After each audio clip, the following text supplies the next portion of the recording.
Étienne, qui était plein de la grâce et de la puissance de Dieu, accomplissait parmi le peuple des prodiges et des signes éclatants. Un jour, on vit intervenir les gens d'une synagogue, la synagogue dite des esclaves affranchis, des Cyrénéens et des Alexandrins, et aussi des gens originaires de Cilicie et de la province d'Asie. Ils se mirent à discuter avec Étienne, mais sans pouvoir tenir tête à la sagesse et à l'Esprit Saint qui inspiraient ces paroles. Alors, ils soudoyèrent des hommes pour qu'ils disent « Nous l'avons entendu prononcer des paroles blasphématoires contre Moïse et contre Dieu. » Ils ameutèrent le peuple, les anciens, les scribes. Ils allèrent se saisir d'Étienne et l'amenèrent devant le grand conseil. Ils présentèrent de faux témoins qui disaient « Cet individu ne cesse pas de parler contre le lieu saint et contre la loi. Nous l'avons entendu affirmer que ce Jésus le Nazaréen détruira le lieu saint et changera les lois que Moïse nous a transmises. » Tous ceux qui siégeaient au grand conseil avaient les yeux fixés sur Étienne et son visage leur apparut comme celui d'un ange. Le grand prêtre demanda « Cela est-il bien vrai ?» Étienne dit alors « Frère et père, écoutez, Dieu dans sa gloire est apparu à notre père Abraham quand il était en Mésopotamie avant de venir habiter à Haran. Et il lui dit « Pars de ton pays, laisse ta famille et va dans le pays que je te montrerai. » Alors, partant du pays des Chaldéens, il vint habiter à Haran. Et de là, après la mort de son père, Dieu l'envoya habiter dans le pays où vous-même habitez maintenant.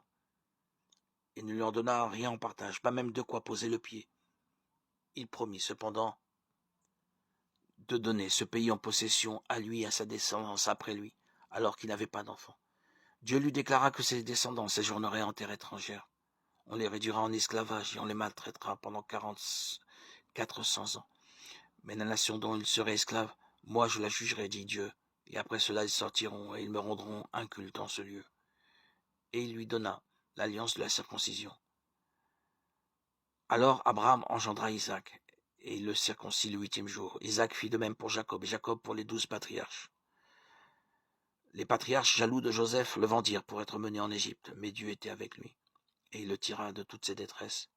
Il lui fit obtenir par sa sagesse la faveur du Pharaon, roi d'Égypte, et celui-ci le mit à la tête de l'Égypte et de toute la maison royale. Puis il arriva sur toute l'Égypte et sur Canaan une famine et une grande détresse.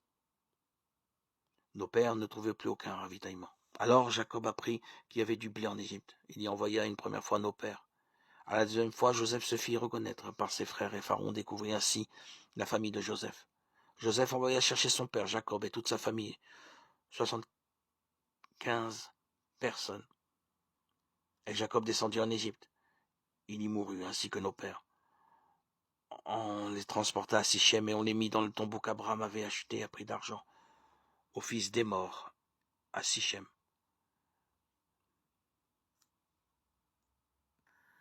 Actes des apôtres 6, 8, 16.